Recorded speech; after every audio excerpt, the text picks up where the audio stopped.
And I'd like you to give him a warm welcome. Thank you.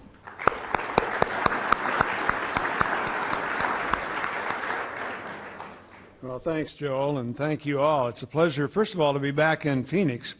Scottsdale, where are we? Scottsdale, I guess. I think of this as Greater Phoenix. I came here in 1940. I was relatively young, and this was a fairly small place, maybe 70,000 people. Counting Scottsdale and Mesa and Tempe and Chandler and all of that kind of thing. Intel alone has 70,000 people, I think, working at Chandler now here in the Valley. So it's a place that I have some fondness for. But for those of you that need lip balm, we're going to be selling it right outside to try and help out, Media X, because it's indeed a tough time.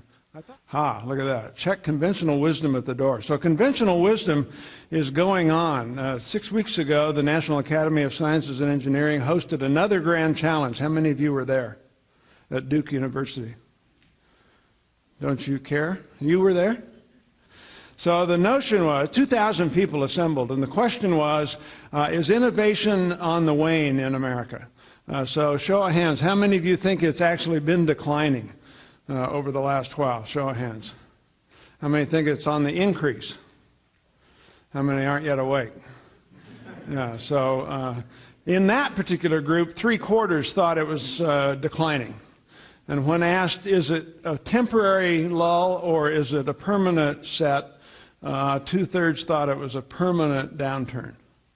And then the question was why?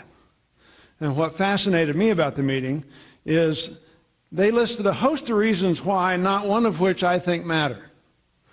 And none of the ones I'm going to share with you made the list. So that gives you some idea of the fact that I'm a little bit unusual in this whole approach.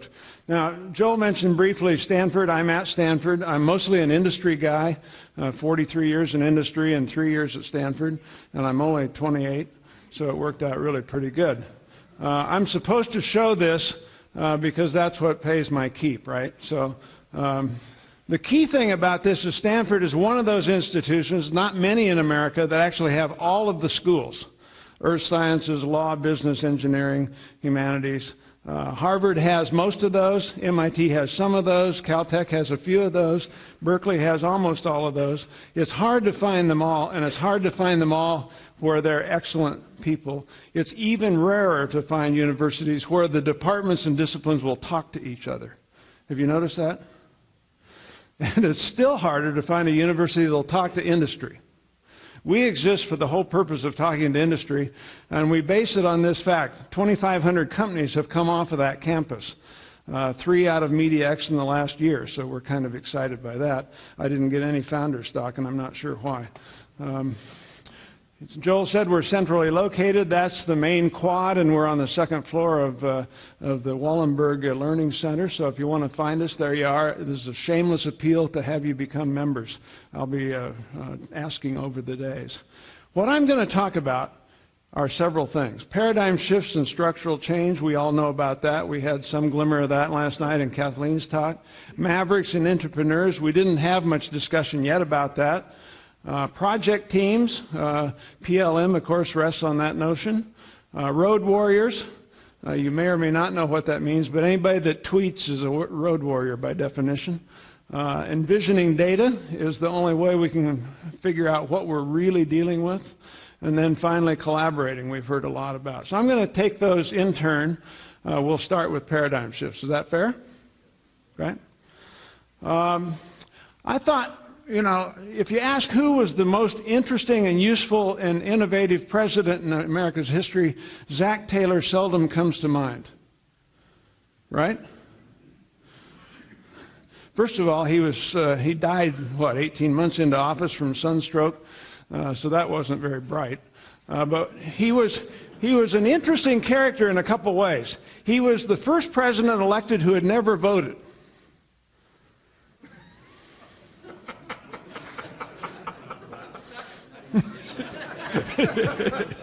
Yeah, I'm not going to go there. He didn't know which party he was part of as a consequence, so it was a little awkward. But he was a war hero. He came from the Mexican-American War. And when he got to Washington, he lived in New Orleans. When he got to Washington, he found out that Congress was an hour from the White House, walking, and New York City was a day, and New Orleans was 3 days, and those were both by train. So you see those little arrows? You see how that works? Isn't that cool? There's another arrow. That's to San Francisco. So if you look at that sort of linearly, it must be 6 or 8 days, right? But California wanted to become a state because they had just discovered gold. Huh? And he asked, first of all, he didn't know how big Germany was, but I thought you'd find that interesting. This is for the international audience, This is a big damn place.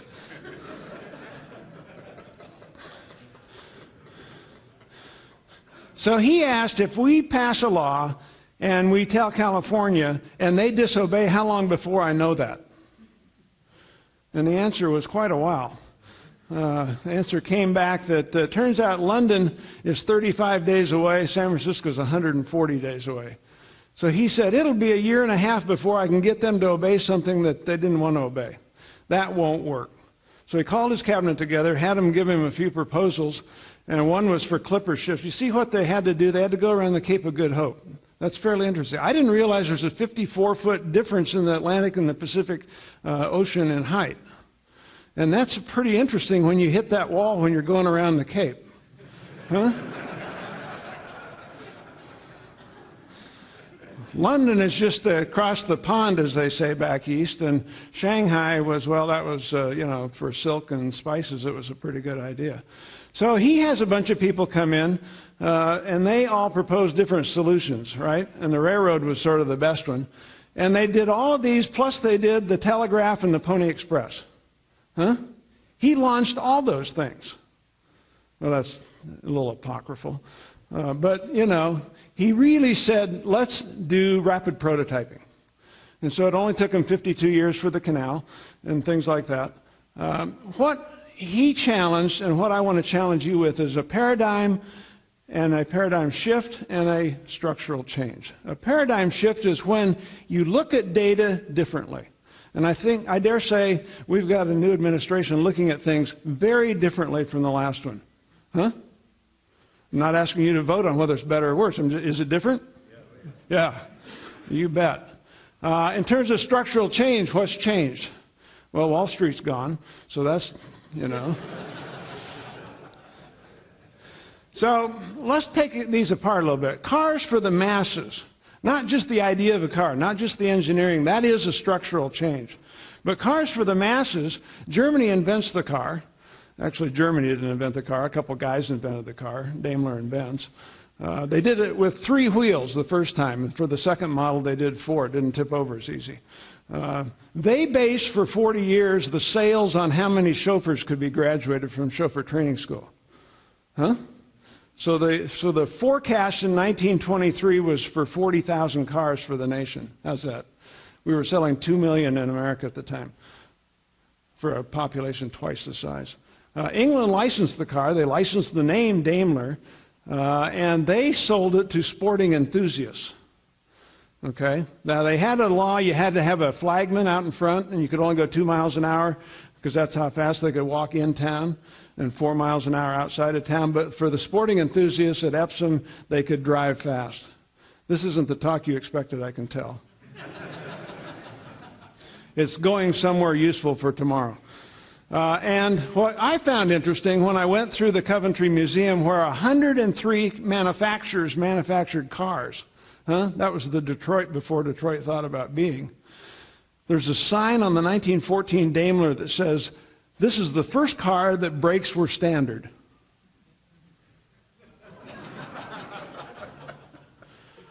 And you think, Jesus, 21 years. That's how long it took the Internet to get established from when Vint Cerf did TCP/IP. It's old enough to vote. What was that about? And then you find out they paved the first road in 1914. Till then, the question was how to get the thing to go, not stop. I also defined that as sort of Unix operating systems along the way. But then Henry came along. Henry was this strong visionary. And anybody that thinks he was that, it would have to ponder this. His 9th redesign at his 3rd company resulted in the Model T. I mean, if this isn't rapid prototyping in evidence, right? And then he finally said, you know, what we ought to do is get rid of these horses. So it worked out. That's a paradigm shift without a structural change. Mavericks and intrapreneurs are usually who do structural change. They may do the paradigm shifts, but they're the ones that do structural change. And the way I think of it is paradigm shifts are sort of market-driven and cultural. They're how we look at the framework. But the structural stuff is what engineering people do. How many here consider themselves an engineer? You know, I'm having a hard time getting anybody to raise hands. How many consider that they ever were an engineer or have met an engineer? Jesus. Brad, what kind of a group have you assembled here? Well, I'm going to give a shameless appeal for engineers, and I'm going to do it through an intermediary. This is Bob Metcalf. Innovation is the source of all progress. So you should be in the technological innovation business, at the core of which is science and engineering. It's the highest calling is to be in technological innovation. Democracy, freedom, prosperity, they all stem from technological innovation. How's that? The world needs more of us. One of the big problems in the world today is energy. The world needs cheap and clean energy. Cheap and clean, not just cheap, not just clean, but cheap and clean energy. The world needs it. Too many of the people who have noticed it are Luddites and Greens and Marxists and politicians and lawyers and people who are in no position to solve the problem. However, scientists, engineers, entrepreneurs, and venture capitalists, we can solve the problem. So just like it took us 30 years to break the back of the communication monopolies and build the internet, we are going to take the next 30 years to break the back of the energy monopolies and meet the world's needs for clean and cheap energy. Now, how's that? If you want to be an engineer, that should help, huh? Now, if you want to be a Green or a Marxist, you know, you got a little carried away there. But I was meeting somebody at breakfast. Clem Mees, I think it was. Where's Clem? Yeah, there you are. Who said, hey, do you remember Carver Mead? How many of you know Carver Mead? Met Carver Mead, heard Carver Mead. Carver Mead is Moore's Law. How many know Moore's Law? Let's start there. Oh, yeah. Hey, this is the first time we got hands in the air. I'm loving it. This is going to be all right. So Carver invents Moore's Law and told Moore. And Moore told the world. And Mead is now the Gordon Moore Professor at Caltech. That's how that works. He got a chair out of the deal. And Carver, along the way, got one of those famous awards, you know, for Best Teacher of the Year or Best Teacher of the Century or something. And he happened to be my major professor his first year of teaching. And so I happened to be at the podium when he's going to get the award. So I'm giving it. Bob Metcalf was in the room, and Vint Cerf was there. And I mentioned that among Carver's achievements, he gets credit for silicon compilers and all the stuff that made VLSI circuitry work. But he also did the neural network stuff, which led to the cochlear implant, which is how Vint Cerf's wife is able to hear him. Okay? So I'm telling the story about the first words she ever heard her husband say. He called from the White House to say, I just won the National Medal of Technology.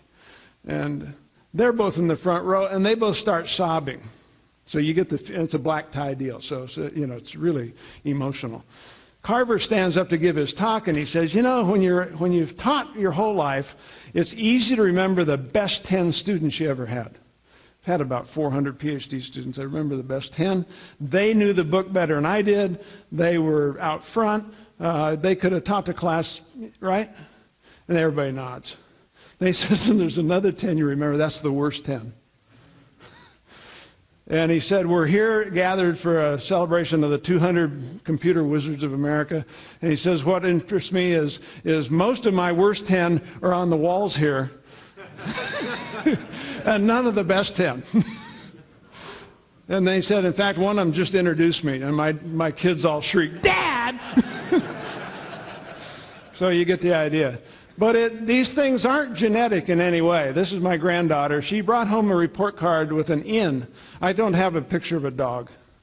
I'm sorry. I was going to try and borrow one. I guess somebody yesterday had great dogs. So I brought my granddaughter. She brings home an N for needing improvement in listening skills. Her mom says, what's this? And she says, it's for neat. And she says, you don't listen very well. You don't even know what this is about, right? So the question is, what can you do to help the teacher think you listen better? She says, well, maybe if I quit putting my hands behind my head and looking at the ceiling and rolling my eyes when she talks to me. 7 years old. Okay? This is reported to grandfather on Friday. On Monday, she's sitting in Lee Price's staff meeting, and he says, Sharon, would you mind turning off IM and your email and listening? Huh? She didn't see the connection in any way. Where do innovators happen? Innovators happen everywhere. This is a slide we used with the World Economic Forum at the meeting in September. And this measures the number, the magnitude of the patent portfolio and the dynamics of it for the last decade. So Bangalore is that little dot way up in the high left. They went from 15 patents. Actually, they went from 1 patent to something like 150 patents, according to this particular analysis. While Silicon Valley over on the far right, I know you can't read all that stuff, sorry, but Dynamic Oceans, there's only one big bullet, that's us in Silicon Valley, had 700,000 patents filed. More than Bangalore. So don't worry, Bangalore's not going to catch us. Unfortunately, the guy doing the slide missed this. He used log to the base 6, and he didn't know that. Most engineers would appreciate that. And he missed the Bangalore starting ordinate by a factor of 2 orders of magnitude, and he didn't count any of the patents that were done by multinationals that are there, which is 3/4 of them. So aside from that, he had it pretty cold. So I thought it might be worth dissecting how this works in Silicon Valley. There's a current author current author whose name is Stephen Blank. Anybody heard Steve talk? It's on YouTube. He talks about the secret origins of Silicon Valley. And he says in his classes, he teaches at Berkeley, Carnegie, and Stanford, he says he asks, what started Silicon Valley? And the current kids say Facebook and YouTube. And he says, once in a while we'll have a grad student and he'll say, well, actually Yahoo and Google started it. Goggle, Jesus, pretty early in the morning. If you have a middle-aged person there, they might say Cisco and Oracle. Didn't they come out? Aren't they here? And then there are the really wiseacres say, no, I think it was Apple and Intel. So that's sort of what he draws it to be. And then he says, but actually there was Lockheed and Sylvania. Huh? The spook shops. And he's on a mission to show that it was spook shops that really drove everything. It's a military-industrial complex. And then once in a while people remember a guy named Shockley who invented what? Hey, I love this crowd. And of course, if you want to get fancy, there's a lot of other stuff here, and we can talk about what's really true and all that. But there's Twitter. Huh? And the guy yesterday is quoted. First interview he's given to the San Jose Mercury. And it goes on at length, much more than 140 characters. About the value of 140 characters. And the bottom line, if I read it right, is he hasn't yet found the value. He can't figure out how to monetize this little twitball thing. But he says it'll happen. And boy, I guess it will. So anyway, that's the valley. I thought it might be useful to go back a little further in time. Sometimes if you want to look forward, it's worth looking back at how this really happened. It took Silicon Valley 75 years to monetize the valley. And that's not very well understood. So I thought I'd take you back to it. A guy named DeForest invented the triode, or the Audion, in Menlo Park in 1906. And for a while, I live in Menlo Park. For a while, I thought it was Menlo Park, California. But it turns out it was Menlo Park, New Jersey, where some other Clyde hung out. Edison, is that his name? I can't remember exactly. So much for history. Anyway, in 1906 he does that. 1909 actually, a guy starts the first broadcast radio station in America in San Jose. Huh? And a 24-year-old kid, Cyrus Elwell, at Stanford, approaches the president of Stanford and says, I think we should be building broadcast radios. And David Starr Jordan gives him $500, first VC on record. Huh? Isn't that great? And he starts Federal Telegraph and Radio. And then David Starr Jordan and a guy named John Muir got a guy named Teddy Roosevelt and said, why don't we start the forestry with Gifford Pinchot? Huh? Now, I know you're having trouble. This is a history lesson and you don't want that. But it's significant. It really is. 1917, the Navy does a bake-off of Marconi, GE, RCA, and discovers none of them can actually do ship-to-shore reliably. So they commandeer this little company and use it for the Pacific Fleet to correspond. And that was the basis of radio and television origins in America, okay, that really worked. Now, why was that? And Farnsworth, of course, came along. He was plowing a field, and he thought that looked like a good way to do raster scan. And I don't understand that example. And but here's an example I do understand. Connecticut is over there 0.2% of America's land before Alaska and Hawaii. And that circle, which embraces 8 Rocky Mountain states and the eastern half of Oregon, Washington, and California, is 37% of America. And what the forestry did was grab 40% of that, and said, that's ours.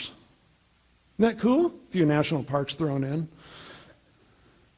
And they get 600 people to manage it. That's bigger than Germany.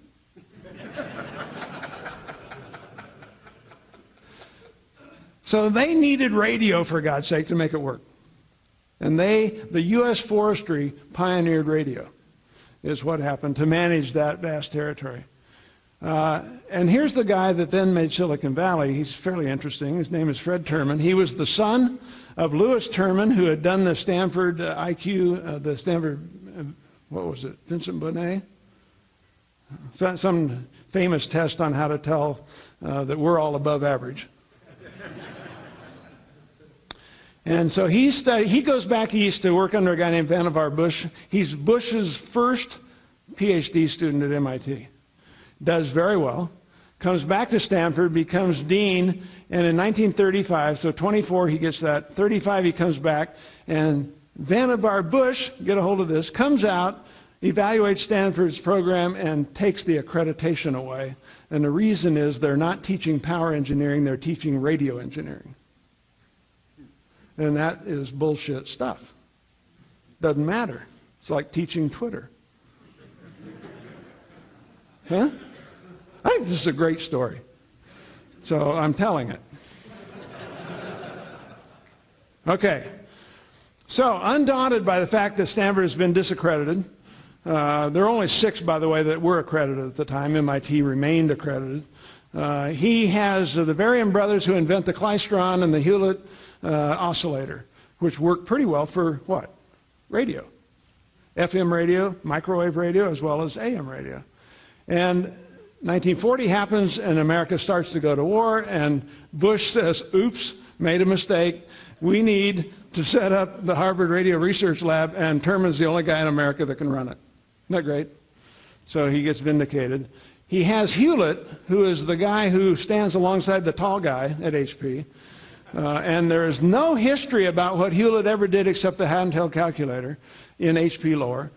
Hewlett gets assigned to be the broker between the Army labs and the university labs, and the university labs take all the money. Let me give you a sizing on it. $450 million in research money in 1941 terms, okay, of which Harvard gets 40 million, MIT gets 130 million, Caltech gets 70 million, Stanford got 50,000. Huh? Isn't that great? I mean, I love it. Stanford doesn't love it, but I love it. 45, Hewlett gets assigned by a guy named Carl Compton, brother of Arthur Compton, to go to Japan to kind of look around, see what they find. You know, he's been overseas, so let's try it. And he meets a guy who is, he's dyslexic. And he's there long enough, he's trying to figure out how to read these characters. He meets a guy who invented the single-lens reflex camera for a little company named, what was the name of that company? Where do we buy the LaserJet printer stuff from? Canon. Yeah, that's the company. You guys don't know any of this stuff.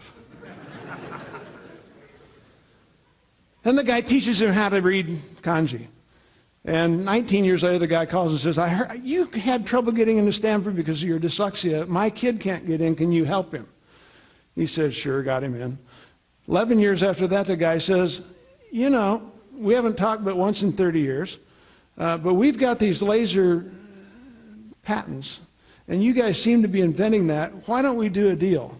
And HP Labs was not about to do a deal. And Hewlett does a handshake and a 2-page contract that is all that is in place today for $180 billion of gear that has shifted between the two companies. So I think that's a pretty neat story. Huh? What I'm trying to say is there are more things that matter than just science. This is all a whole series of unusual relationships, and there they are, just so you know. But what they pioneered was what I call teams or projects. And projects work whether you're in architecture or engineering or any kind of activity if you really understand project development. Fair? So I want to emphasize that as one of the secret sauces. Projects have specific goals. They aren't task forces, they're not committees, and they're not people who are invested with making it work forever. They're summoned only for a brief period, and the project is their unit of work, right? So a building would constitute a project, and then it's the next building. You don't manage the life of the building, huh? Do you? I don't want to go there. So here's kind of how I show it. Once upon a time, we got started. In this case, HP got started in computing with the 2116. We made sure it wasn't called a computer because IBM made computers. So we called it an instrument controller. And it was a smash hit. We sold 5 the first year.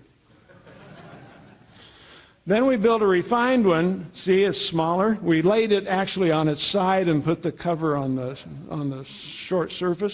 Huh? Brilliant. That's industrial design. And then the guys in the lab said, you know, we could put key per function things on it and have a pi key. And then you could calculate the circumference of a circle a lot easier. Huh? And you could do that again and call it the HP-35. You know where the HP-35 got its name? They didn't like the name Captain Billy's Whiz Bang. They counted the keys. There are 35 keys on it. That's where it came from. Won the IEEE Milestone Award 2 days ago. Lou Terman, Fred Terman's son, the current outgoing president of IEEE, made the award, and it came out during the meeting that Fred Terman found the first bug in the machine. Isn't that neat for just irony? It's also ironic, I was at the TI celebration at Smithsonian when they claimed they had done it, and I shouldn't have probably said, hey, wait a minute. But I did say that. This is really getting interesting. Here's the secret. By the time you've built your company and you're at product D in the lab and A is out and being maintained and B is being delivered and C is being marketed, 90% of your people are busy on things other than new products, right? 90, 95, 98%, depending on your company. And if you've got a company, if you're in true project business, it isn't quite this way. But most of the people are not interested any longer in what's happening in the lab other than it screws up what's happening already. It gets in the way of efficiency. So what happens is most of the new money gets spent to help the current stuff or the easy iterations. These are hard numbers in the sense that we've done this on multiple companies. And this is what happens with the companies that are able to renew themselves. They reserve a full third for further out stuff, for what I would call those structural changes, as opposed to paradigm shifts or cosmetic. And a handful of companies do that. But those companies are the ones that renew themselves. So if you know the book Creative Destruction by Richard Foster, this is the secret behind that book. Now, there's a lot of stories not written that are actually synergistic. Microwave communications, laser technology, storage technology, printing technologies. Imagine, if you will, If we had gone at Moore's law rate, right, that's the fastest compounding we know of, doubles every 18 to 24 months, and that's why silicon went from 2,300 devices to now 2.7 billion devices? Yeah, lots. Huh? And with all that, we can turn on the machine slightly slower than yesterday.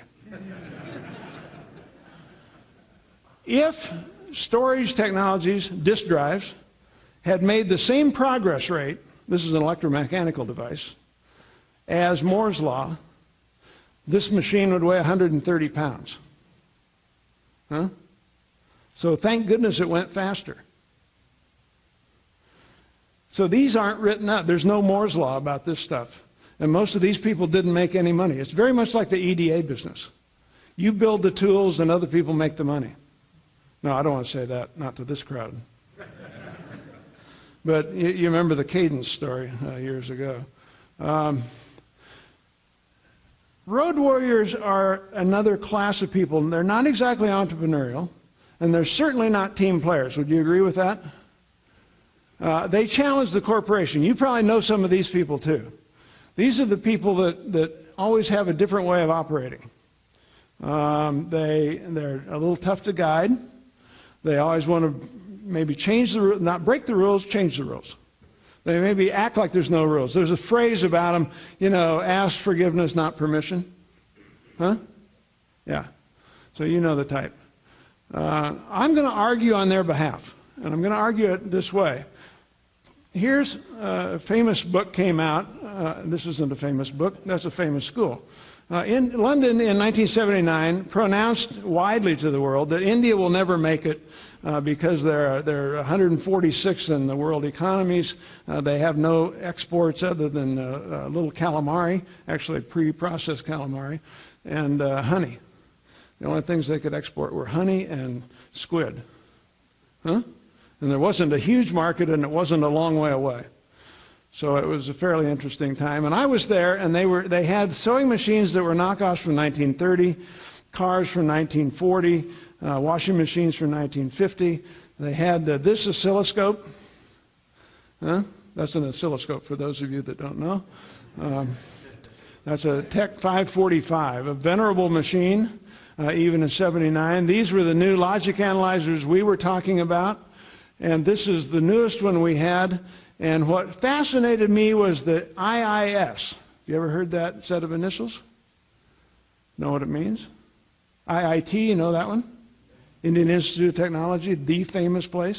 Turns out that's a trade tech school. IIS is the Caltech of India. And in 1978, they bought 50 of those machines, as did MIT, and no other school on the globe did. And they taught state variables and algorithmic design, and that's why all of the algorithms for your cell phone almost entirely came out of Bangalore, India, which isn't well known by anybody. And then this guy came along. This is a London character, a consultant, and he says, I did a study of management leadership around the globe. I looked at 7 countries, and they're all very specifically stereotypical of how the Swedes do it or the French do it or whoever, right? He says, and I had to throw away 5,000 questionnaires done in Berkeley because they didn't fit the stereotype.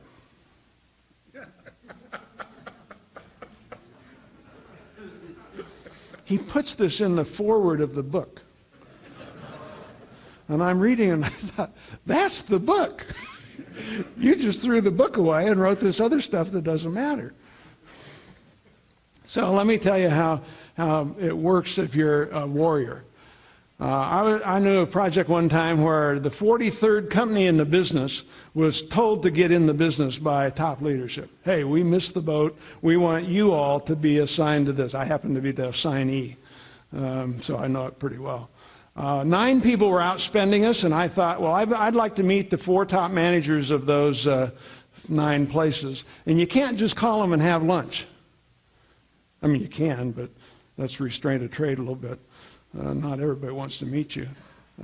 So I had to figure out through trade meetings and COFIS meetings and things like that, A year after we came out, 12 months, we had moved from 43rd to 2nd in the business.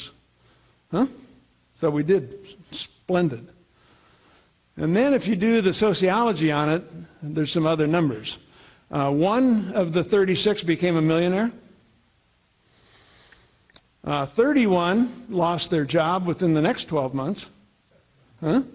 Fairly high casualty rate. Think Okinawa. Going ashore at Okinawa. 17 lost their spouse, and none lost their life. So I use these metrics a lot these days, and for a long time I used to think the problem was I was 43rd. It turns out it's the same whether you're 1st or 43rd, right? If you get caught in an insanity competitive world, this is the kind of thing that happens. Now, why do I share that story? Other than to say, Jesus, this guy's a real downer. The reason is, you need to understand the warrior mentality, because we could sign people up the next week. Huh? How do you motivate in a world where it's insanely competitive and the winning odds look negative? And that's a fairly interesting challenge.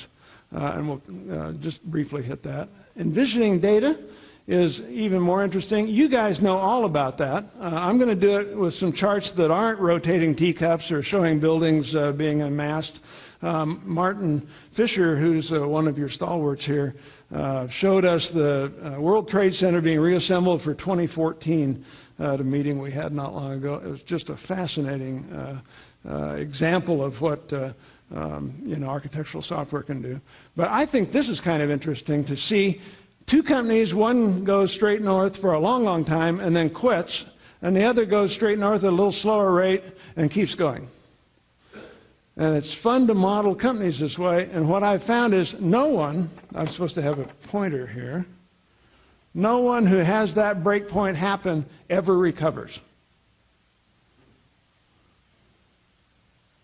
That's worth thinking about. What was it that was working here, and what is it that caused it to flatten, and why can they never recover? And I'm talking, we've analyzed like a couple hundred Fortune 500 companies, and it holds up. You also seen the kind of things we're doing with great visual analytics these days. We'll be hosting a 6-month poster child session of how to look at innovation in terms of who talks to who. So these are email trails or citation indices, kinds of things. And despite what you might think, the Internet has made things more parochial and local when it comes to publications these days, rather than the other way around, which is disturbing and a little counterintuitive, and we could talk about that at break. But this kind of analysis done on Route 128 versus the Bay Area, and Annalise Saxenian did the study when she was in Boston, showed no one in Boston cross-fertilized. And of course, in Silicon Valley, nobody stays with the same company for more than 3 weeks. So they're all twittering and tweeting and bouncing, and it's pretty interesting. Which brings me to collaborating. At the Duke meeting, 2,000 of our best leaders in engineering in the world, they asked how many collaborate. And who with? 67% collaborate with their suppliers. And the stats we heard yesterday about outsourcing, offshoring, near sourcing, near beaching, I've forgotten all the terms, were pretty interesting, right? The satisfaction index was even more interesting. I'm going to assert that the greatest disservice ever done to America was the article that Prehlad did on core competence. Because what he said you should do is get rid of all the stuff that you're not really good at and have other people who are really good at it do it, and then you concentrate on what you're really good at. Huh? You know that thesis? And my finding is the only way you ever got good at anything was to just bend your pick time and time again. In fact, I say it's 3 times. Took us 3 times to get it right on the pocket calculator, took us 3 times on the LaserJet printer, took us 3 times on Media X, it just takes 3 times. And if you export your learning to someone else, they learn it, not you. To concentrate on your core competence is to basically root yourself in yesterday. And I don't know how that became such dogma for America, but it did. The other thing that we find fairly interesting, if you're going to collaborate with somebody, you ought to look the meaning of the word up. The meaning of the word is to consort with the enemy. The Vichy government in France was sort of the archetypical example. And academic partnerships qualify. They don't see things the way you see them at all. And that's good, because they're going to challenge every concept you have, and they're going to be idiotic about it, and you're going to think they're daft, and you're going to think you don't get anything useful, and that's the only way you're going to change your mind on some things. So this is, again, a blatant urge that you join us, but it's an interesting way of coming at the marketing pitch. Here's what I want to say about collaboration, though, that's useful. Communities really learn together, and if you can't build them in some strong way so that that lore really starts happening, you've got a problem. How do you do this at a distance is the question. It's much harder than when you're co-located. The other thing interesting about most groups is they develop kind of an insularity or a wall around them. This is why you go see the academics, is so you kind of puncture that. But the point is, it becomes a little bit guarded. So you might have cases where one division of your company is jealous of another division and doesn't want to work with them. Ever had that? You've probably had friends who live in those environments. So that's the trick. And we've been studying a lot what some of these new tools do. So you probably know about Cisco telepresence. How many have used it? Let me re-ask that question. You've used it, and you've used it. Anyone else? How about HP Halo? You've used it. You've seen it. And how many have heard about it? It was in Tom Friedman's book. How many read that far in Friedman's book? Polycom's LifeView. A few more of you. Okay, because it's cheaper. Well, what this all is a way to be immersive. And it's really cool. And I could tell you all the antecedents on it. It's one of those applications that, you know, that is going to be the killer app as soon as it happens, and it's been waiting for 40 years. It sort of goes back to Bob Lucky and the picture phone, but leaving that aside, the point is they've now built about 2,000 of these rooms. There are now enough rooms that do multi-point, high-presence, touchy-feely almost, kinds of video immersion. And they are awesome, I can tell you. They're also built with some interesting flaws. Chambers is dyslexic just like Hewlett and like Charlie Schwab. That I worry about keeping your money at Schwab, by the way. No, I take that back. I don't think you deal with Charlie directly. But Chambers you do deal with directly. Chambers has built these rooms, and he's made it so that they have two 17-inch televisions in there for 30 people to look at, which makes sure you can't use PowerPoint slides because he can't stand them because he can't read. So he wants it to be a negotiating table, not right? I could go on. But what's fascinating is now that they've got the 2,000 rooms, the question we have is, are they full? And the answer is, yeah, they're full all the time. Who's using them? And every company that has more than 100 rooms says, the wrong people. The wrong people? What do you mean? Shit, hire a guard, stand the guard at the door, don't let them in. Huh? It's hard about this. And what you find out is, and this would be no secret for this crowd, but it was an absolute stunner for these companies, is they design them for their executives, their top sales teams, and their designers. Who's in the room? The manufacturing people, the customer, the CRM people, the quality people, the HR people, everybody that could never get a travel budget is in the room. And everybody doing useful work is in the room. And they get bumped anytime one of the privileged people come by, which isn't often, so they don't get bumped too often. But isn't that great? So they've built it around absolutely the wrong paradigm of where it ought to go. But the point is there are now starting to be And the significant title is H.264 SVC. Is basically a layered, it's M-bone on steroids, is the way to think about it. So it's a layered capability that allows any connection you have. You've all been on WebEx and somebody gets on with a slow machine and drags the whole thing in the mud? Huh? This allows anybody to get on at their speed, and everybody else stays at their speed.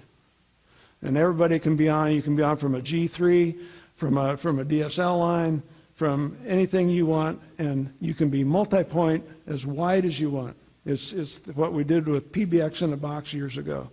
So video conferencing is about to go dramatically different, but it'll be for the wrong people. I suggest you know a lot of the wrong people, and your jobs will be greatly enhanced. So that's the biggest breakthrough. But here's the interesting thing. What happens in these companies that are running this way already? So we went out and interviewed 6 of them. I can't remember their names exactly, but they would be approximate IBM, Sun, HP, Microsoft, Cisco, and one other, Intel. And guess what? 3/4 of their professional staff, and we're talking now 500,000 professionals, 3/4 of their staffs work with someone on a different continent weekly. 2/3 of them work with 3 or more such teams weekly. So the notion of co-locating or reorganizing so that the project is one place is hopeless, right? Get over it. What I liked as a statistic is 1 out of 5 have never met their boss face to face. Huh? How's that? I mean, I'd like that actually personally. And half of them never expect to. Never, ever expect to meet their boss face to face. Now, here's the question if you're in the sociology side of things, and that's the advantage MediaX has, is we can ask multi-divisional questions. We put one request for research out. We got 19 proposals from 28 departments. We not only had CS in every engineering school and the biz school and the management school, we had law, philosophy, Russian medievalists, museum curators. It was the damnedest collection of people you ever saw. And what's fascinating is the museum curator and a French literature person produced, with a computer science guy, a virtual world platform that is now spinning out as a company. And the Russian guy says they would have never even said hello in the past, you know, so it was kind of cool. Yeah. So here's these people. They've never met their boss. And the question, if you go to the management schools, you say, well, what's the odds if your boss has a really great idea, and you are sitting 6,000 miles away, and you've never met them face to face, and they say, what do you think of my hot idea? What are you going to say? Yeah. Yeah. Predicate is, you think it's a dumb idea. You know, what are you going to say? So we thought it'd be fascinating to do a study. So we did a study of 10,000 conversations over 2 years, where 1 year in we changed the variables of the toolkit that we gave people to use in terms of how immersive it was, how much it had archiving capability, how much the clarity of the presentation, they had advanced material, so forth. And here's the change rate in terms of your willingness to tell your boss no to their idea went up 540% with these tools. Huh? I mean, it was one of those things where you're damn near dividing by 0, so it could have gone up by 1,500% as easy as 500. The 170% improvement is by people who had seen the boss a lot but had been reassigned to a remote site, and whether they were still willing with these new tools to tell them no. So there's a lot here we're going to be learning about multi-point conversations. And one of the great ones, I'll mention Martin Fisher's colleague, Renata Freuchter at Stanford, has been running a 6-year project in the SciFi lab. Martin, are you going to talk about that later? Architects here, building teams somewhere else, the artisans yet somewhere else, and the subs, of course, anywhere. And they're looking at language barriers, culture barriers, skill barriers, all these kinds of things, and they've built a whole host of tools as experimental test bed. It's just phenomenal learning. And what we're going to see is that's going to overlay, I think, into this whole space.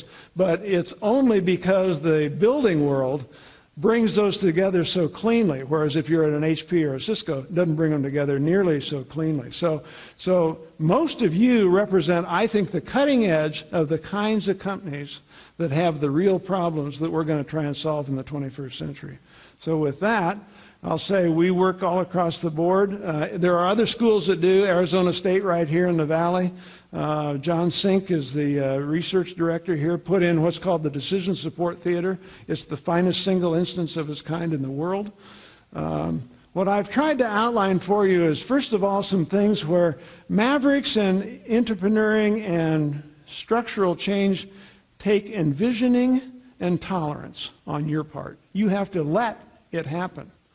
You can even stimulate it happening, but it's all too easy to squash it. I hope I've gotten that across. You have a choice on how to deploy your research resources and how stimulating to have the out-of-the-box questions and how to manage the road warriors. I can't tell you how many companies send people to the Valley. When they get to the Valley, they call them about 3 weeks later and say, "What have you found out?"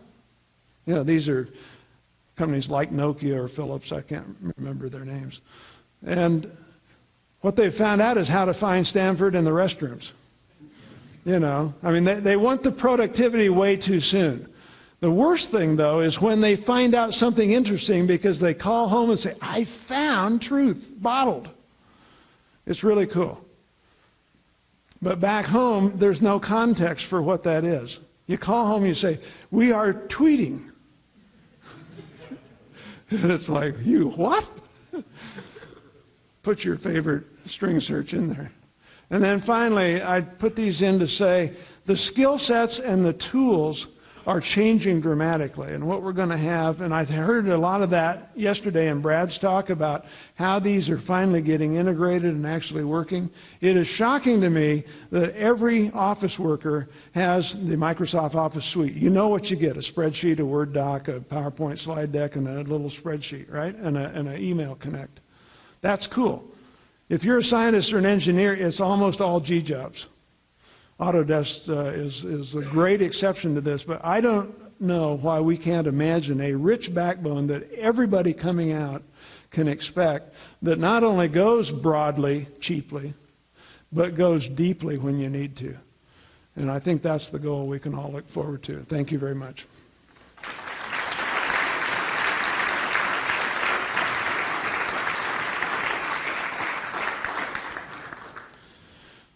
So I'm a little over time, but can I take a couple questions? May not have any. We have in many cases. They're different from time to time. Sometimes it's a structural shift in the industry. Almost always it's some structural shift that they failed to see. So a whole series of mini computer companies failed roughly at the same time when the systems went open. Data General and DEC was a little later, but there were a whole host in that set. Yeah, what happened to tech was they didn't make the move to computer-based instrumentation. So they stayed with instruments, but they didn't automate them. And to play to later automate, which they did, they missed the shift. So they maintained their business, but they didn't have the momentum. I've got a book coming out about HP this fall, and it looks at about 20 companies somewhat inside it. We were fairly intrigued by the finding. The same chart as General Motors and Toyota? It's similar. I haven't looked at those two in comparison to each other, but I've looked at the Japanese industry versus the U.S. industry, and it's very similar. Actually, the Germans took a big part of the U.S. industry before the Japanese did. And what's fascinating is to look at it region by region. The West Coast had a very different instinct than the Midwest, and the East Coast had a very different instinct than either. The East Coast centered around things even like Audis and Saabs with the all-wheel drive. The West Coast, well, here you are. Another one? Do you Twitter? Oh my God, no.